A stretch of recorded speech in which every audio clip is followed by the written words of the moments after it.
a fait cette exposition d'une manière un peu rétrospective. C'est une suite de tableaux qui datent depuis que je suis en Normandie, depuis 30 ans. Ce sont 2-3 tableaux de chaque période. Au bout de 2 ans, parfois 3 ans, on commence à s'ennuyer, on a l'impression de connaître les sujets, de radoter un peu.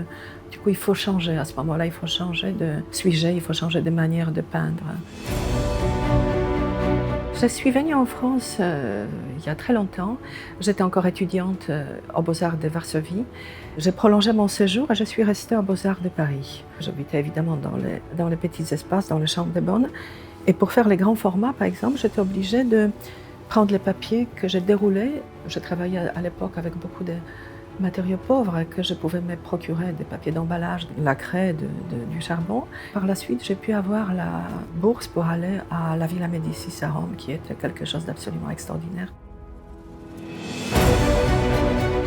Et ensuite, je suis venue en Normandie. En fait, j'adore ce pays, cet endroit.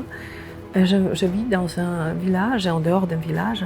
C'était avec cette nature que j'ai commencé à travailler. Le reflet, le chemin, la forêt, enfin toutes sortes de choses qui arrivent, avec ce jeu de lumière qui est extraordinaire en Normandie.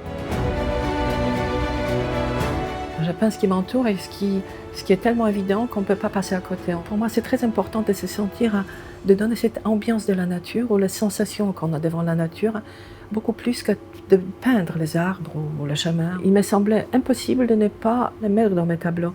Mais aussi cet éblouissement de lumière, lumière du soir ou lumière du matin que les impressionnistes cherchaient tellement.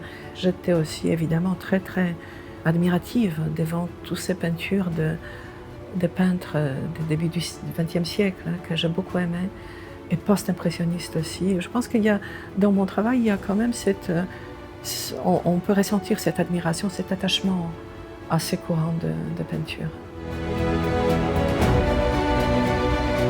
Pour moi, la peinture, c'est surtout une tâche. C'est une tâche qui s'étale. Alors, j'avais envie de travailler avec la peinture très diluée. J'avais travaillé au sol parce que, comme c'était très dilué pour que les choses ne dégoulinent pas, quand la peinture était sèche, je l'avais enlevée et j'ai vu une trace sur le sol d'une peinture magnifique qui était beaucoup plus belle que celle-là que j'avais fait moi-même. Alors, je me suis demandé comment je pourrais récupérer ça. Et en fait, je travaille sur 3-4 couches de peinture qui sont humides et qui sont superposées. Et la peinture s'arrête, en fait, elle passe comme sur une passoire. C'est très intéressant à voir.